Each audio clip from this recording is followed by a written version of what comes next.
Welcome, everyone. I'm super excited to welcome Veronica Sargeant to the Purposely podcast today. She is the Millennial mum and another awesome Millennial doing some really cool stuff, which we're going to hear all about. So, welcome, Veronica. Thank you so much for having me, Emily. You know that I've stalked you on Instagram a fair bit, so I'm really excited to be a part of the guest for this podcast. So very excited to be here. Amazing. So, to kick off, I usually ask everybody the same question, which is if you were at a dinner party or a barbecue and someone said, "Oh, nice to meet you, Veronica. What do you do?" How do you explain what it is you do? Okay, so for me, if I was just, being introduced to somebody new, really informal, I'd probably say, I am in the business of people. So in terms of what that means is, I'm really passionate about helping others in any capacity. I think I'm very much entrepreneurial in the way that I think of the things that I do. So although my profession is in HR, I do feel that, I really branch out of that. So I branch out of that in terms of, working on projects that really support employees within organizations. So though I represent the business in most cases, I'd probably talk a lot around, how do I support people, empower them? How do I hold accountability to leaders? And also, how do I take what the business and the values and make sure that it aligns with the people that work within those businesses so they can perform at the highest level that they could. So I know it's a little bit like loaded, but I think I'm in the business of people. I love helping people, and that's what I do.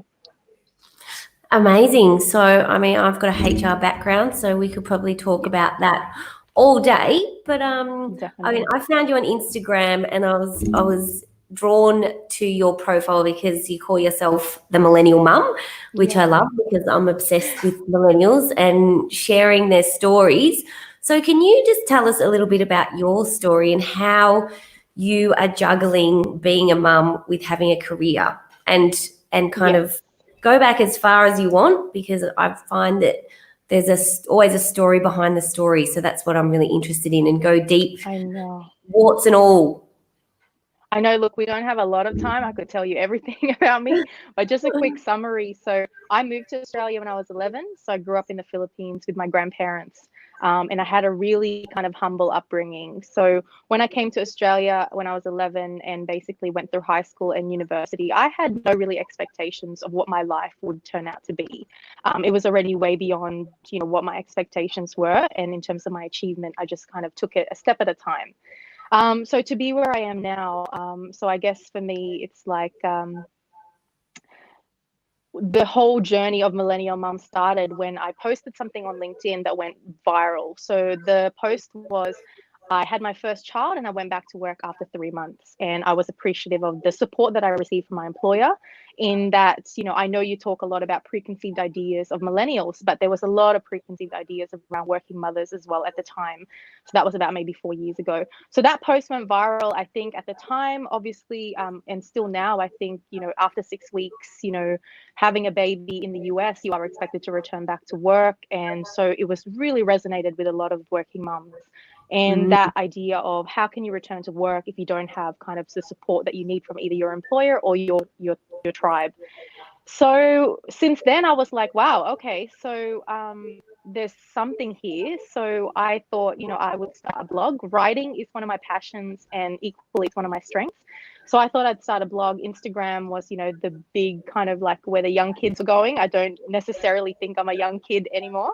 But I thought this is cool, this is trendy. Let me jump in Instagram and see, what I can do in terms of sharing the message of having that balance. And my big motto is being a mum is basically not something that will hinder you in creating a career that you love. So, that's not something that should stop you. That's not something that, should hinder the progress of your career.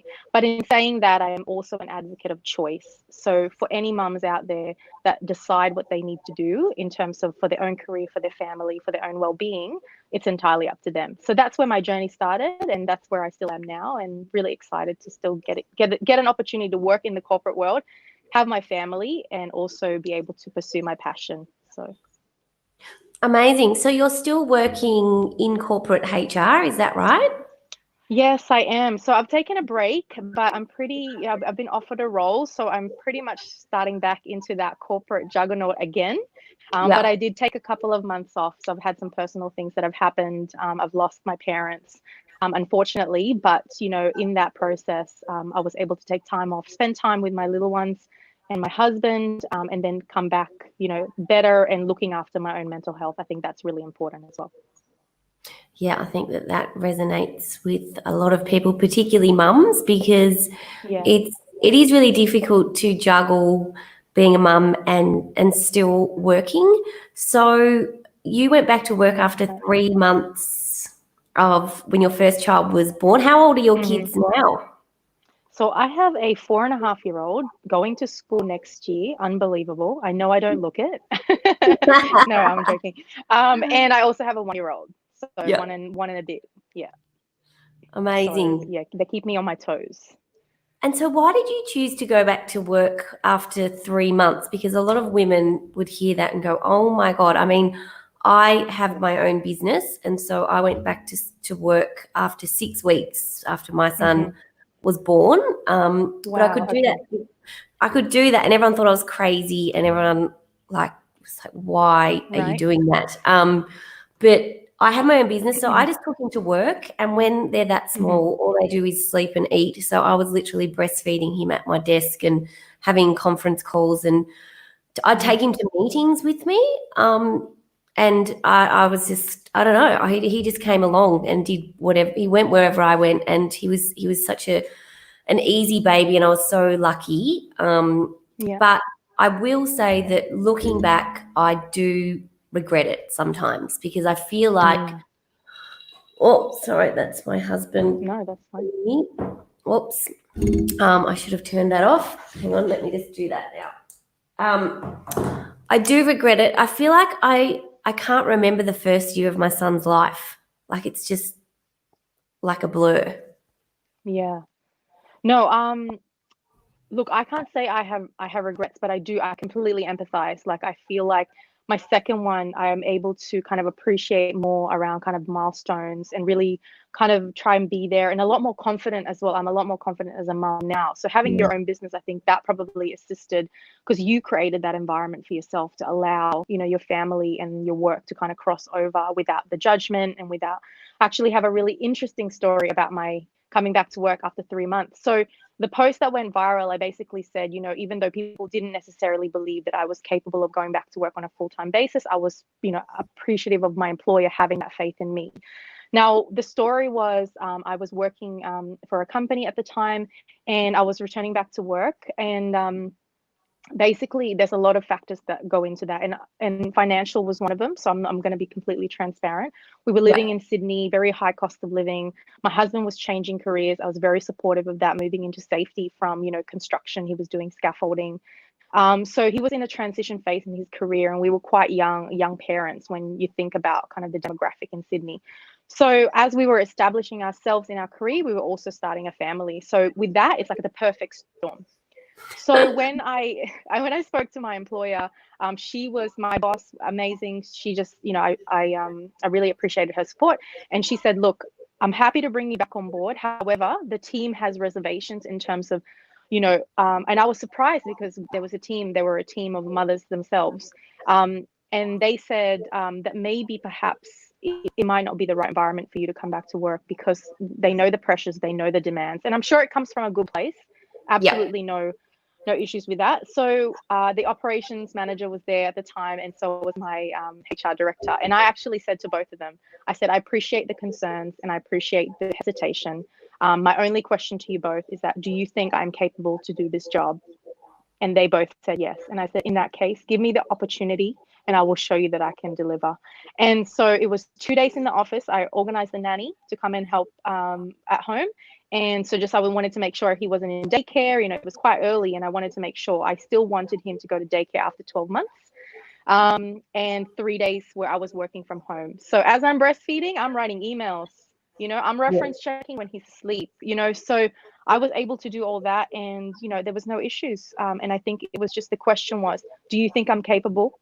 And if the answer is yes, then you give me the opportunity and I will deliver. So I think Yeah. that's the message there. So Amazing. I love that. And I think that COVID-19 has really brought a lot of this all home, where people are juggling working from home and kids and being in lockdown way better than I think anybody thought was possible. And it's really challenging this whole concept from a HR perspective. I mean, I've still got a HR consulting business where it's about presenteeism and you having to be in the office from 9 to 5 and all this bullshit that we've been told is necessary. So I think from my experience, mums are amazing at multitasking and just getting stuff done. And mums, even more so, are efficient, because you have to be organized. You have to have a schedule. You have to be outcomes focused if you're going to juggle being a mum and working. And I don't think it's for everybody.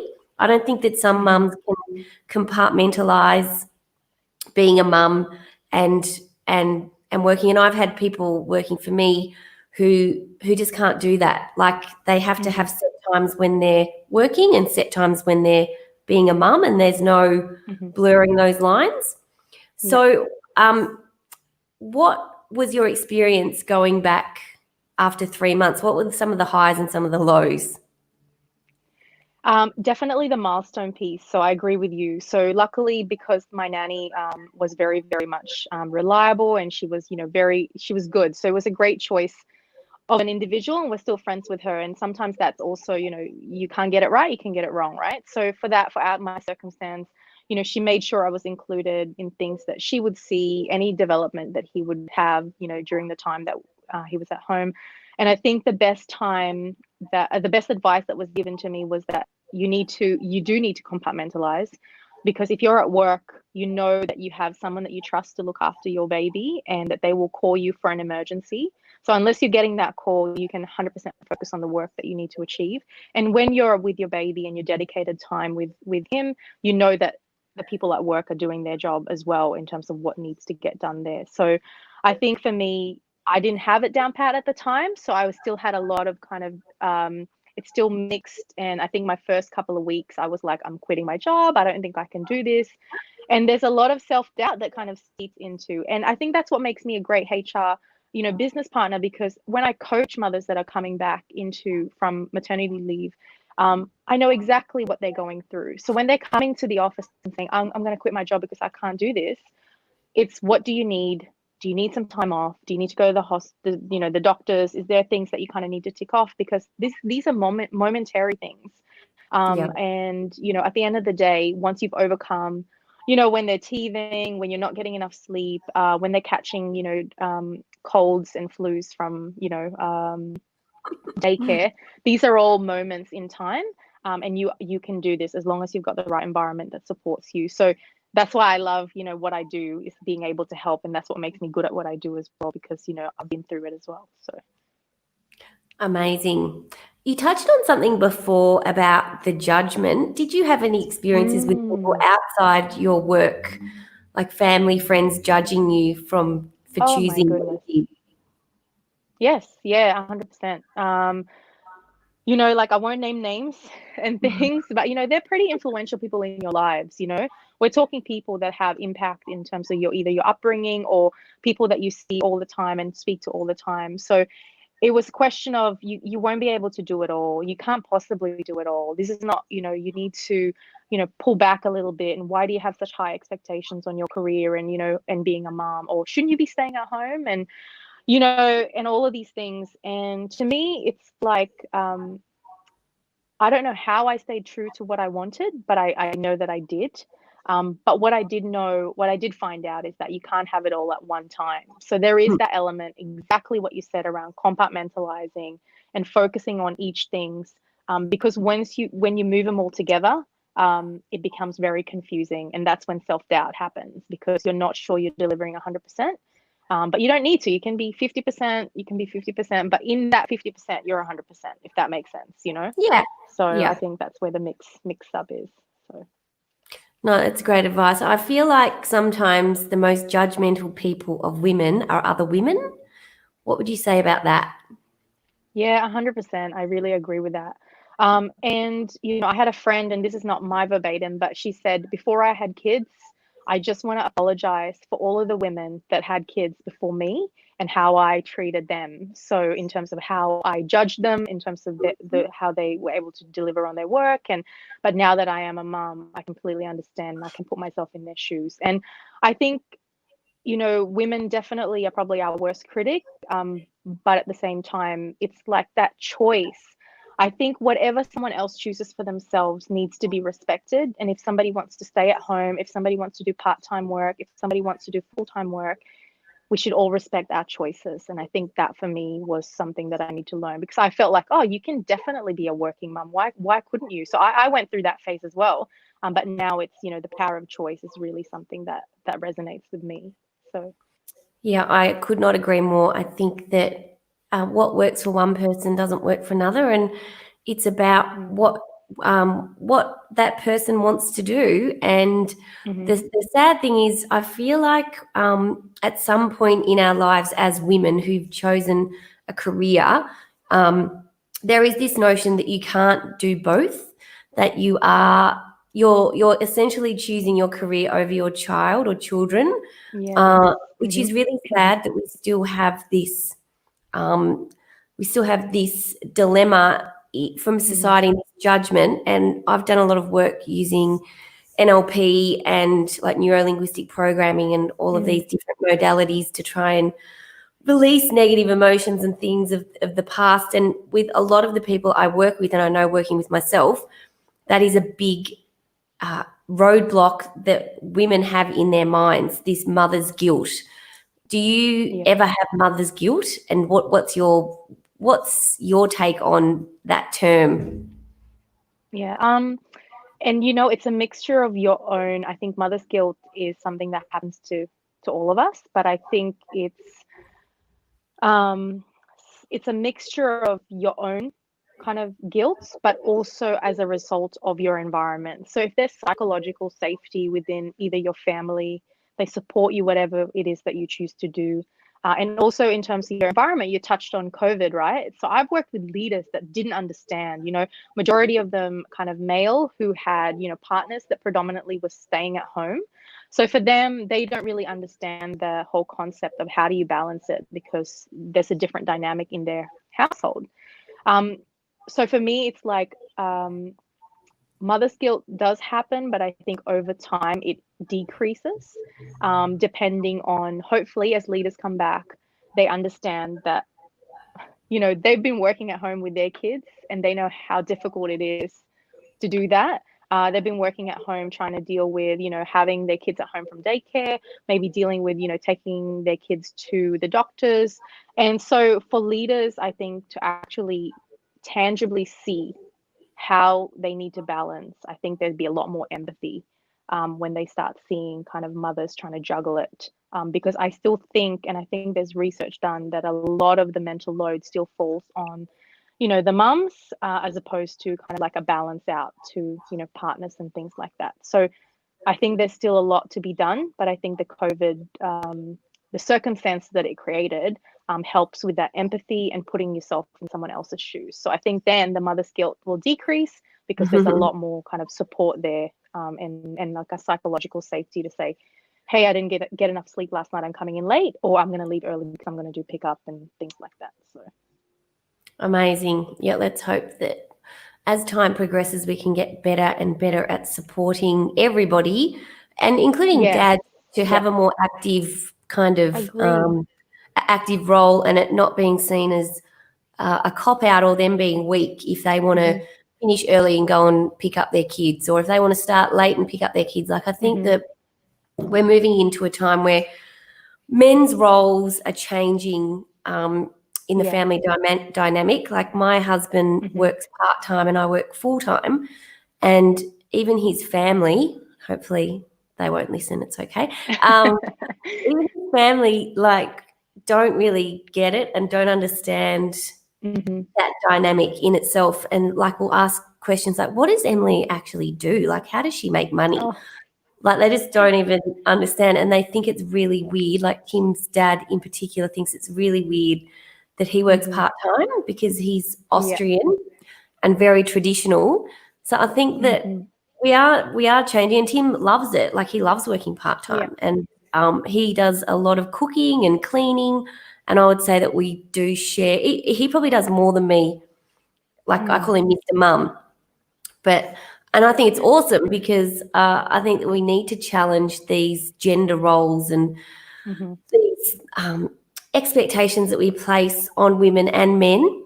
And it all starts in childhood, typically when we grow up in a household that has a certain dynamic, because we think that that's normal. So I'm hoping that my son can see a different dynamic, and that's going to create a bit of a change in thinking from a generational perspective. Yeah, absolutely. And I think the main catalyst that will shift the dial in the workplace around, flexibility and diversity is around, the parental leave policy. So allowing fathers to also take parental leave in the same manner as the, taking away primary caregiver and secondary caregiver. And it's just kind of, we're all responsible. So whoever needs to take the time off to look after the kids, there's no kind of preconceived idea as to who that person will be. And I think that will be the big catalyst, because in the future, and you talk about millennials and you talk about the next generation of people in the workplace, and not only do they want flexibility because they have children, they want flexibility for their well-being. They want to understand that they're coming to work and that they can bring their true selves and they can go about and do their thing, and it's all about output. So, take away being a working parent and move it into caring about our employees, no matter what it is. Some people care for their elderly parents. Some people have other responsibilities that they need to be able to have the flexibility. So fathers, 100%, when they become the future leaders and they make decisions on hiring, diversity stats will shift immensely, because they won't have preconceived ideas, because they understand what it's like to be in those situations. And I think that's what's going to be moving the dial in the future. So I love it. I love it. So I love that you are very in touch or in tune with the term millennial. So and you call yourself the millennial mum. What do you think like the connotations are around millennials from your experience being a millennial? Yeah. Look, I think there's a huge amount of expectations of what millennials need to deliver. And I think I'm probably on the cusp. Of like edging out of the millennial kind of age group, but I do still feel like I'm included in that space. So a lot of the times, especially in the Sydney area, where we're quite young in terms of, when I say young, I just mean from our career progression, as well as having kids. So when we hang out with parents that are the same age as our children, they're older than us. So that's how we kind of identify ourselves. So from that point of view, there is a huge expectations on millennials to be the future leaders, but not necessarily the time to understand them. So I know you talk a lot about how do you attract them into the workplace? How do you retain them? How do you keep them engaged? There's a huge market for that in organizations, because there are some organizations, for example, engineering, manufacturing, that perhaps have an aging workforce. So how do you retain the knowledge? How do you respectfully make sure that there's a transition for people who might want to retire out of the organization, but keeping the knowledge within the business, the relationships that they've created?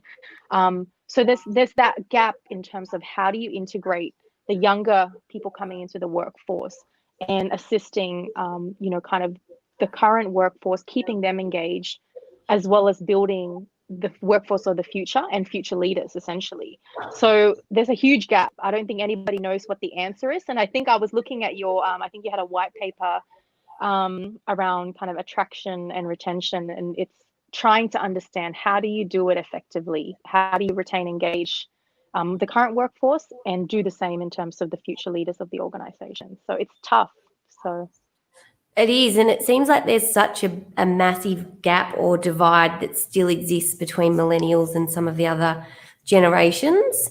So how do you feel when people like bash millennials? And like just yesterday, The Age come out and wrote an article basically blaming millennials for spreading COVID-19. I don't know if you saw it. Oh, no, I didn't see that. Yeah, saying that millennials are responsible for spreading COVID-19 because they're looking at the age group of the cases that are the new cases, and just the whole title of this article was very inflammatory, calling millennials the millennial bug, essentially, like, you know, the Y2K bug. Yeah. And I find it really frustrating that we're still naming, blaming, and shaming millennials when, if you look at the data, millennials make up the biggest proportion of our population. So it stands to reason that they're going to be there's going to be more of them getting COVID-19 because there's just more of you. There's a higher, yeah. So how do you feel about the media millennial bashing when you see that type of thing? Yeah. Look, I haven't seen that particular article, but I have seen in terms of the, you know, sense of entitlement. There's the element where they don't work hard and they achieve, you know, they have high expectations, but then they don't do as much work. They don't stay loyal to businesses. And so therefore it's like, you know, they're unreliable. They want so much, you know, work-life balance and what for, like, so there's a huge amount of like preconceived idea of what a millennial is. But when you look at what you're trying to achieve in a business, and you're saying they are a higher rate of our population, at the end of the day, it's like you can judge them all you want, just like you judge working moms and working parents. But at the end of the day, you have to take it, you know, like on a case-by-case basis. Yes, there are going to be individuals that might feel entitled. Yes, you're going to have individuals that are unreliable. Yes, you're going to find like all these negative ideas of a particular generation, and it's not alone in millennials. I mean, we could talk about that for every generation in terms of what are the things that we might see. And I'm not going to talk about it now because I don't want to be, you know, judgmental and stereotypical, but yes, you can do that. But I think the key thing here is to think one thing and do and act on another. So if you are open to learning and saying, okay, millennials, people have said they're really entitled, let me delve into this a bit further. Let me have a conversation about this individual. Why do they think they deserve a promotion? You know, so really trying to understand people as opposed to putting them in buckets and saying, you know, this generation is this. It's really doing it on an individual basis. And I think millennials get a hard time, but Generation Z is just, you know, hot on their heels. So let's see what that comes up with that, because they're going to be even a higher rate. I don't know if it's true, but they're going to be a higher percentage of the population, I believe. Yeah, yep. I just saw some research come out last week about how Gen Zs don't like millennials, and they don't like being called millennials. And so there was all of this stuff on like this article that found all of this stuff on TikTok where Gen Zs were bagging millennials. So it's just really funny. And like they were bagging them about stuff like how they're all obsessed with Hogwarts and belonging to a certain house from like, oh my God, what's it called? Harry Potter books and whatever. So it's it's just funny how we all label and judge other groups of people.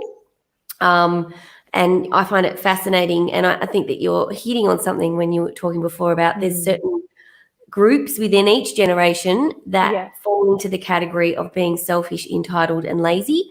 And my research showed that it was about 13% of the people that I did the research on that fell into that category through the way that they responded to the questions that I asked them. So I think that if you looked at every generation, there is the lower echelon of that generation who fall into the category of being all of those bad things. So it's frustrating. I think the biggest thing with millennials is that you guys are challenging the status quo and you're not accepting the old way of doing things, and you're disruptive, and your trajectory to success is a lot quicker because everything we do is quicker. And that's why a lot of older people, including myself, because when I first started studying and working with millennials, I also didn't understand you and was bagging you all and really frustrated. But once I looked into it, I was like, wow, Like, I learned so much from interviewing people like you. Every single interview that I do on this podcast, I learn something new, because I believe the transference of knowledge goes both ways. So I learn from you guys, you learn from me, and that's how it should be. It shouldn't be like I'm better than you because I'm a Gen X and I'm older, or I'm a baby boomer. It's this transference of knowledge that is going to create the change that we need to see. And if you look at businesses like Airbnb, like I've done a bit of research on them, they actually hire a lot of older people who worked in the bricks and mortar hotel space to to bring in a different viewpoint and bring in that kind of old world thinking, because they know that they can't just throw that all out in the bin because they've changed the whole hospitality industry. So it's that type of thinking that's going to bring us all forward. It's not divide and conquer, I think. Yeah. But you know what I found though? I think I love that that's what you said, and that's what you describe what millennials are, and because that's exactly what they are. And I think it's almost built in your DNA that you don't even realize that, yes, you know, you're a disruptor. You want to question why are things done a certain way. And as much as organizations say they want that, and as much as leaders say they want those qualities, because at the end of the day, they do the same thing and expect different results. So my only advice is for people that are taking on millennials in their organization and they're saying that I love everything that you represent. I love that you know, these are our expectations from a business perspective. This is what we want to achieve. And you coming in here, bringing all of the things that is your strength and that comes with, you know, what we perceive you bring to the table. Accept that, embrace it, have an open mind about it, understand how that particular person works. And it has to be an open mind both ways, to be like, okay, I understand that this is how it's always been done, but you're expecting a different result. So help me understand how, if I do exactly the same thing, that I will do, like I will have a different result. So it's just like, okay, let them disrupt the status quo. Let them have a conversation with you about how things need to change to have different results. Because as businesses change and you're bringing, you know, this generation of workforce into your organization to make those changes, there needs to be some acceptance in terms of how it's done and not the way it's always been done, because that's just crazy. That's crazy to me. So it is. I love it. And I think that what most businesses don't realize is that millennials are your future customers. And so thank you need, you. Yes. yes, because you guys make up the biggest proportion of the population, you are the buyers of the future, and millennials are the best people to work out what they want, to work out what are the products and services that they're going to need, not older generations. So you need to bring in that type of thinking. You need to ask the millennials, how can we take this business forward? Because if you look at some of the industries and businesses that have failed, it's because they haven't done that. If you look at every kind of disruptive business that's been created in the last 10 years, they were all created by millennials for millennials. And that's the key. I think that's definitely the key. It's like, how do you match your, you know, sales, your marketing, your workforce that is creating the products, creating the kind of marketing for the product, to match what your customers, you know, what customers are going to see this and what customers you want to attract. So if you're saying I want millennials to be our customers, then hire them. I think that's the only way you can do it. And the same thing, if you want working parents to be your customers, you know, whether it's, you know, consumer goods, whatever it might be, then you need to hire people that understand your customers. Otherwise, you know, it doesn't work. So I think you've hit the nail on the head there. So amazing. I could talk to you all day. Just maybe one last question before we finish up. So what does the future look like for Veronica, the millennial mum? Where do you want to be in 5 years' time? Look, I have a lot of kind of ideas, and I think the thing for me is to kind of understand the direction I want to go and really focus on, you know, kind of making sure that it's articulated well and that I have a business plan and this is what I want to do. So definitely I'm going to stay in the corporate world. You know, my career trajectory in HR, I've been very lucky. I've had really great leaders and I've joined really great organizations. So I think that for me is probably my immediate future. And I think later on, I'd love to be able to continue influencing. So, and I'm not talking about, you know, promoting products like on Instagram. I'm talking about like creating content that really resonates with people and sharing my experience. So, you know, I'd love to go and be a guest writer on Thrive Global, or like, you know, be able to talk on the TED Talks, TEDx stage, and be able to kind of share my story and hope that it can help other people. So that is my 5-10 year dream. But in the immediate future, obviously, I'm in the corporate world. I love working in HR, and it's still something that I can continue doing now. So amazing. And if people want to find out more about your work and follow you, where can they do that? So Instagram, millennial.mum, and on LinkedIn, obviously I'm there with my full name. And I also just started a page called People and Culture Collective. So it's just a different way of me kind of articulating some of what organizations need to do to pivot in order for them to keep their employees engaged. So it's just more about thought leadership and just sharing kind of, you know, inspirational leaders, but more so from a perspective of kind of how to keep their employees engaged within organizations through coaching, through courageous conversations, through, you know, having backbone and heart. So not being scared to tell the truth, but at the same time having empathy and fairness at the core of that as well. So that's, you know, 3 ways that you can find me. Amazing. Thank you so much. It's been really great hearing your story and talking to you. We're fellow HR and people lovers. So always speak to other people in the HR space, especially a millennial mum. We have a lot in common. Yes, thank you so much for having me. I've been really looking forward to this, so thank you. No problems. Thanks for listening, everyone. And you can find more out about Veronica. We'll share all of her handles when we post this in our podcast. Thank you so much. Awesome. Thank you. Have a great day. Bye. Bye.